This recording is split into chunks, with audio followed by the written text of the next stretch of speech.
it is being called sick, inhumane, and the height of cruelty. Over 100 Bahamians fleeing the complete and total destruction of their island from Hurricane Dorian, boarding a ferry to Florida, only to be turned away, forced off of the rescue boat for not having U.S. visas.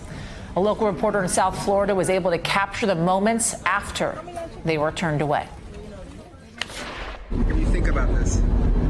I think this is terrible. I think they should allow everyone to come into the U.S. They originally said that you can come without a police record and without a visa, and now they're taking that back. That's really ridiculous. That's How many awful. people do you think had to get off? Did you see? They said 130 people had to come off. 130 people had to come off the ship tonight. And now we leave.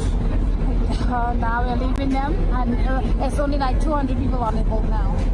After being through so much and losing so much, one man was with his baby and was told that he could leave with a Bahamian passport, only to be forced off. Watch this. They just got a call from CBP, and CBP told them that everyone that doesn't have a U.S. visa and who's traveling on police record has to come off. And normally you can travel, right, with police record? Yeah, normally you can use police record by way of airplane at least. Yeah. So you have to take your baby off? Yeah, so I have to take her off. Yeah. I mean, how do you feel? At the last minute like this, it's kind of disappointing. It's hurtful because watching my daughters cry, but yeah, it is what it is. So acting CBP Commissioner Mark Morgan was pressed on this today, blaming the ferry company. We are not working and telling a cruise line that you cannot allow anyone without documents. That's just not being done, okay? So there's just some confusion there. We will accept anyone on humanitarian reasons that needs to come here. We're going to process them expeditedly. And moments ago, President Trump said the U.S. needed to be, quote, very careful with who was actually allowed in. But we have to be very careful. Everybody needs totally proper documentation because the Bahamas had some tremendous problems with people going to the Bahamas that weren't supposed to be there.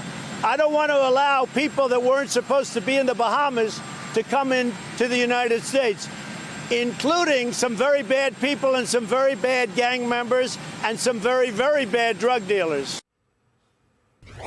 All right, MSNBC's Ali Velshi is in Marsh Harbor in the Bahamas for us.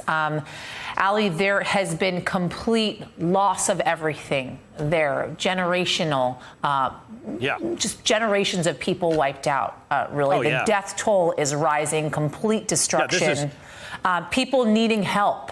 What are you hearing on the ground? Well, I mean, the destruction is something I haven't seen before all over this island. We're in Abaco Island. We're in Marsh Harbor right now. The people that the president was talking about who he said weren't supposed to be in the Bahamas, he's largely talking about Haitians who came here after the 2010 earthquake in Haiti. And they have there's a settlement of them less than half a mile away from here where there were believed to be 7,000 of them living. We have watched bodies come out of there today. So while the official death toll has not increased commensurate to what we've been watching, there are bodies, and as you and I discussed earlier today, the smell of decomposition is very strong here. There are people over on this side at the dock who are still trying to get out. I spoke to two parents and their son, an autistic child, and they have been trying to get out. They're both government employees, and he said, I'm just waiting for my check so that I can leave. But they get paid at the end of the month in the Bahamas. So he was prepared to wait until September 30th. He's sleeping outside, probably a quarter mile from me right now, with his wife and his autistic child, and he's got two dogs, and they are waiting. There's no bank. There's nothing operating. There's virtually no fuel here. Most of the cars are wrecked. All of the buildings are wrecked, some of them reduced to just lumber. Some of them are damaged and still standing. But there's nothing intact here. There's no work. There's nothing going on here. There's no running water. So there's a disconnect between what's being done, the death toll, and what people's expectations are. We did see the Bahamian military here giving out some food and some water to people who were coming in to get help. But this does not look like the large-scale operation that you would expect it to be, given this island being virtually wiped out. Yasmin? It's just interesting because I feel like at this point in the conversation after a hurricane, we would be talking about when people can get in to rebuild. And that is not the conversation that we are having because there is just such destruction there. It doesn't seem like rebuilding can be happening in any time. But quickly, Ali, what is being done to get these people out, to help them, to get them to safety, to get them somewhere where they can get food and water? So depending on where you are in the Bahamas, you're looking to get to a major center. Nassau is the goal for most people around here. And then some people want to get to America. A lot of people, the connection between America and Bahamas is very, very strong. Most people here are actually descendants of American loyalists from the Revolutionary War and their slaves. That said, if you are undocumented in Bahamas, it's been made very clear there's really no point in making an effort to get to the United States. And Nassau is a place that's based on a tourist economy.